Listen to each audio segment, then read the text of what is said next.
हमें चीज़ों को जिस तरीके से डील कर रहे हैं, मेरे ख्याल में इससे भी ज़्यादा और बेहतर तरीके से भी डील कर सकते हैं। मेरा ये ख्याल है कि ये जो चीज़ें हैं, क्लैरिटी है, हमें बड़ी अच्छी पॉलिसी है, उनकी तरफ से हमारे बंदे मारे गए, हमने भरपूर तरीके से जवाब दिया, हमने वो टेट फॉर टैट वाला जवाब दिया और देना चाहिए था, ठीक है। लेकिन मेरा ये ख्याल है कि जो डिप्लोमेसी की जो मैं बात कर रहा हूँ ना, आप ये देखिए कि चीन ने अफ़गानिस्तान को कहा है, और ये रिकॉर्ड के ऊपर बातें हैं कि ईस्ट तुर्किस्तान इस्लामिक मूवमेंट जो है वो आपके पास मौजूद है, ठीक है। ताजिकिस्तान ने काबुल को कहा है कि हमारा जो ग्रुप है जो हमें प्रॉब्लम कर रहा है, उज़्बेकिस्तान में, ताजिकिस्तान में, कज़ाकिस्तान में जो लोग हमें प्रॉब्लम कर रहे हैं वो आपके यहाँ मौजूद हैं। लेकिन उन्होंने फ्रंट किसके खिलाफ खोला हुआ है?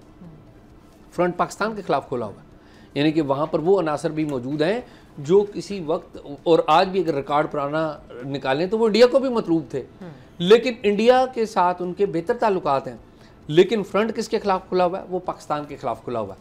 तो इसको मेरे ख्याल में डिप्लोमेटिकली इस्तेमाल करने की ज़रूरत है कि हम इस वक्त ऐसा क्यों नज़र आ रहा है कि सिर्फ पाकिस्तान और तालिबान, ऐसा क्यों नज़र आ रहा है?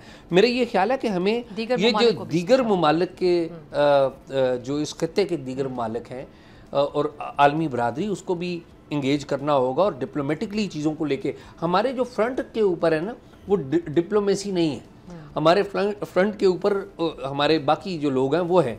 अच्छी बात है, लेकिन मेरे ख्याल में डिप्लोमेट्स को अगर हम फ्रंट के ऊपर लेके आएँ तो एक ज़्यादा अच्छा हम आहंगी के साथ और इंटरनेशनल प्रेशर के साथ तालिबान को हैंडल कर सकते हैं। सब्सक्राइब करें और बेल दबाएं ताकि कोई खबर रह न जाए।